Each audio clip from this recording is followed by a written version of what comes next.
Takže čaute, toto je ako na JSTR ľahký nadväzec. Takže máme tu nožnice, ktoré budeme potrebovať vlastne na strihanie flukarbonu. Máme tu 30 gramové olovo. Máme tu dve halibut pelety ako navnadu. Máme tu ihlu, ktorou napichujeme navnadu. Máme tu krabičku s háčikmi s obratlíkmi. A máme tu flukarbon. Takže najprv si na silom navlečeme 30 gramové olovko. Teraz si dáme na silon obratlík. Taký väčší obratlík pre istotu, aby to JSTR neotrhol.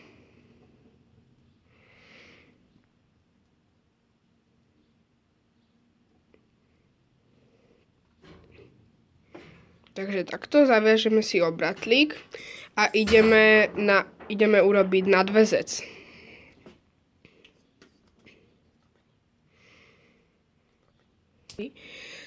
Takže teraz si zobereme časť z flukarbonu, vlastne takú dlhú, akú chceme na JSTR, takže približne rozpaženie rúk.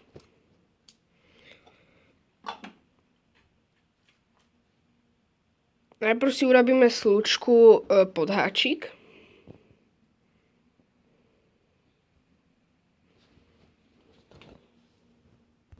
Takže slučka by mala vyzerať takto.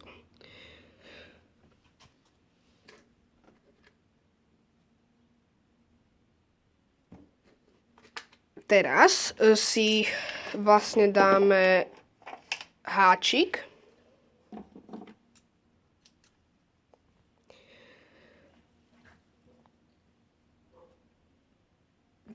Takže háčik si navlečieme druhou stranou. Na JSTR je dobré háčik 6. Takže takto dáme si, aby sa nám tam zmestili približne 2 pelety. Takže nejak takto. Teraz začneme omotávať okolo háčika.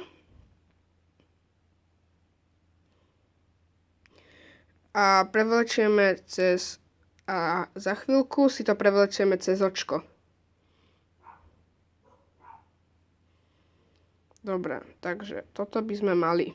Teraz si na obratlík z druhej strany naviažeme hotový nadväzec.